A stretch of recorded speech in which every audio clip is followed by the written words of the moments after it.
Amazon's web services business is crushing it. Pandora's buying Ticketfly. Jet.com is ditching its annual fees, and more. It's Wednesday, October 7th, and this is Crunch Report.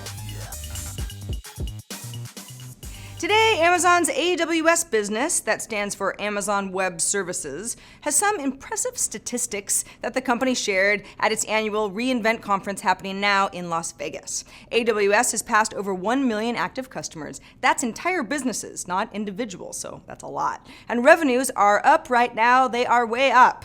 AWS is now a $7.3 billion business, and the database business alone currently has a $1 billion revenue run rate. It's grown 81% year over year, with AWS's Elastic Compute Cloud, or EC2, business growing 95%, and its simple storage service known as S3 up 120%, and its database services up 127%. Good growth. Amazon's Q2 earnings report shed more light on the success of its web services. The company reported AWS revenues of $1.8 billion and $391 million in profit. On that note, it also introed a new business intelligence service for AWS called QuickSight, which will help customers start visualizing their data within 60 seconds. Nice and quick.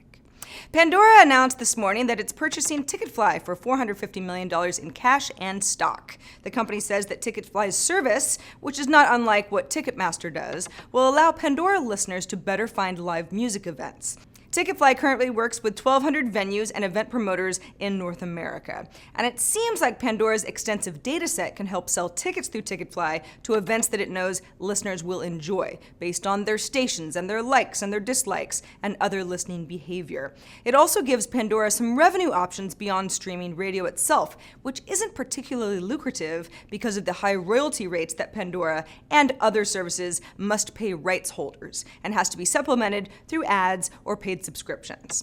Although last month at Disrupt SF, Pandora founder Tim Westergren told Josh Constine on stage that the tickets that it promotes in its ads often sell out instantly, and then when it asks for more tickets or a band adds extra shows in a market, those sell out too. People love live music. So, as one company, Pandora will get to keep convenience fees on the tickets, and Ticketfly doesn't have to pay for promotion by using Pandora's ad inventory.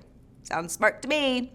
Google wants your mobile web pages to load as quickly as possible, and why wouldn't they? So it just unveiled a new open source initiative called the Accelerated Mobile Pages Project. I sure love Google's names for things. It's designed to help web pages, in particular news articles that sometimes load slowly, load as fast as possible on mobile devices. To achieve this, the project's publishers will follow technical specs that will give them faster pages, with an option to serve the articles from Google's cache as well.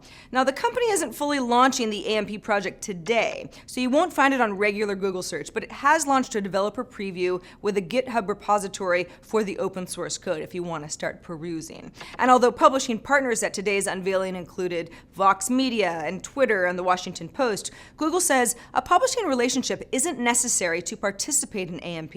On the money side, the company says there will be some limitations on the types of ads that publishers can use, but that ads won't be restricted.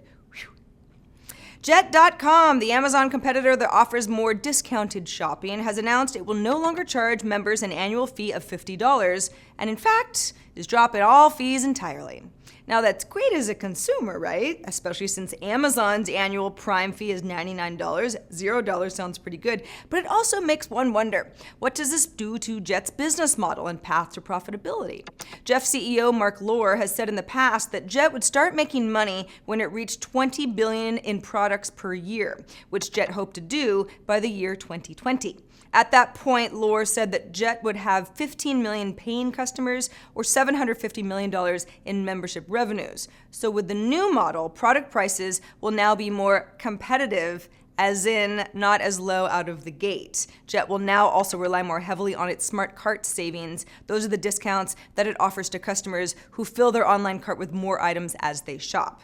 Now, the company says it's made this shift in part because of its faster than expected growth. The site has logged $10 million in gross merchandise volume and sales in August, which increased to $20 million in September. Sounds pretty good. TechCrunch has also learned that Jet's opened up a new round of funding and is now raising from both new and prior investors.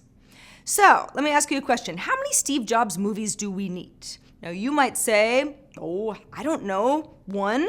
And then you'd be wrong. They will never stop. Although the latest from Universal Pictures, called Steve Jobs, is big in the sense that its writer is Aaron Sorkin and its director is Danny Boyle, both Oscar winners and very big deals in Hollywood. The movie is based on Walter Isaacson's Jobs biography and stars Oscar-nominated Michael Fassbender as Steve Jobs himself. TechCrunch's Anthony Ha spoke with Sorkin and Boyle over the weekend and got some interesting tidbits about the making of the movie, such as Aaron Sorkin didn't really know much about Steve Jobs at all until he died, and then got interested after he watched how the world mourned. And Danny Boyle says that he liked how the screenplay was 3 acts that take place backstage, one before the launch of the original Mac, one before the next computer, and then the iMac when Steve Jobs returned to the company. Definitely read the piece for a lot of insight into the making of the movie, but not everybody's pleased with Steve Jobs, which opens this Friday. Current Apple CEO Tim Cook has referred to the multiple Jobs-based films as opportunistic and not a great part of our world. And that is the report for today. I'm Sarah Lane. Crunch Report airs every weekday at 7 p.m. Eastern, 4 p.m. Pacific on TechCrunch.com, or subscribe via iTunes or on YouTube. See you tomorrow.